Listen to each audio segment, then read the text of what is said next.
In this video, I'll show you how to create a creative pop-out Polaroid effect in Canva. Let's use this image as an example.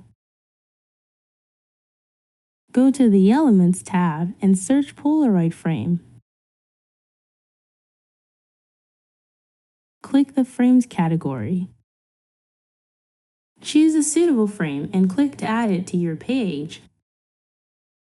Adjust the size, position, and rotation as needed. Click the image and duplicate it. Drag the duplicate into the Polaroid frame.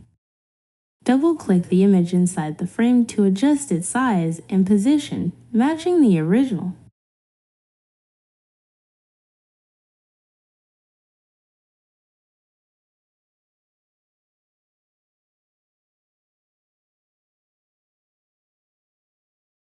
Select the original image again and duplicate it once more. Adjust its position, matching the original. Click BG Remover to delete the background of this duplicate.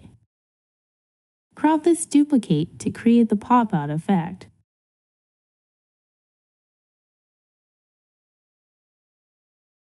Next, select the original image, go to Edit, click Adjust. Scroll down and set saturation to -100. That's it. Hope you found this creative technique helpful. Thanks for watching.